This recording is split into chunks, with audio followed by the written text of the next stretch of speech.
बिस्मिल्लाहिर्रहमानिर्रहीम। अस्सलाम वालेकुम। दुआ और उम्मीद है कि आप सब खैरियत से होंगे। एक दिन एक बाप अपने बेटे के कमरे में जाता है, देखता है कि उसके बेटे का कमरा दूसरे दिनों की निस्बत इंतहाई साफ़ और मुनज़्ज़म है। ये नज़दीक जाता है, देखता है टेबल पर एक ख़त रखा होता है। ख़त को उठाता है, ख़त को खोलता है और ख़त में कुछ यूँ लिखा होता है: प्यारे अबू जान, अस्सलाम वालेकुम।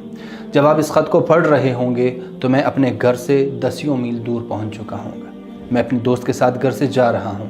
हम शादी करना चाहते हैं और मुझे मालूम था कि आप और अम्मी इस शादी की इजाज़त नहीं देंगे, लिहाजा हम दोनों जा रहे हैं। आप मेरी फ़िक्र ना कीजिए, मैं 15 साल का हो चुका हूँ और अपनी देखभाल खुद कर सकता हूँ। मैं और मेरी बीवी दोनों नशा आवर चीज़ें काश्त करके ख़ुद भी इस्तेमाल किया करेंगे और दूसरों को सप्लाई करके अपनी ज़िंदगी की ज़रूरियात भी पूरी कर लिया करेंगे।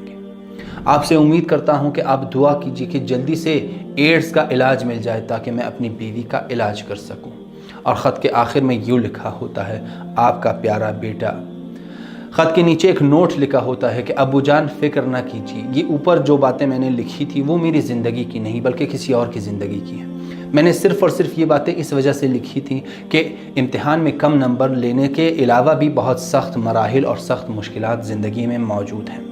जब घर का माहौल मेरे आने के लिए अमन हो तो मुझे कॉल कीजिए, मैं साथ ही अपने दोस्त के घर में मौजूद हूँ। बज़ाहिर ये ख्याली ख़त है, लेकिन बहुत सारे लोगों की ज़िंदगी की अक्कास है। बहुत सारे लोग अपनी ज़िंदगी में छोटी एक या चंद मुश्किलात को देखकर हमेशा उस पर शिकायत करते रहते हैं। किसी को अपने घर की शिकायत है तो किसी को अपने इनकम की, किसी को अपनी बीमारी की शिकायत है तो किसी को अपनी ज़िंदगी की, किसी को अपने जवान की शिकायत हो तो किसी को अपनी बेटी की शिकायत, और हमेशा शिकायतों पर शिकायतें करते रहते हैं। जिनको अपनी सेहत की शिकायत है वो कम से कम हफ्ते में या महीने में एक बार जाकर किसी सिविल हॉस्पिटल का दौरा करें।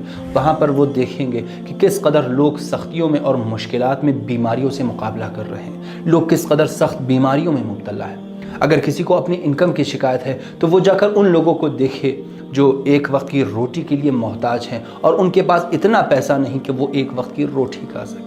अगर किसी का घर छोटा है और वो उस हवाले से शिकायतमंद है तो जाकर उन लोगों की ज़िंदगियों को देखे जिनके पास रहने के लिए घर नहीं है।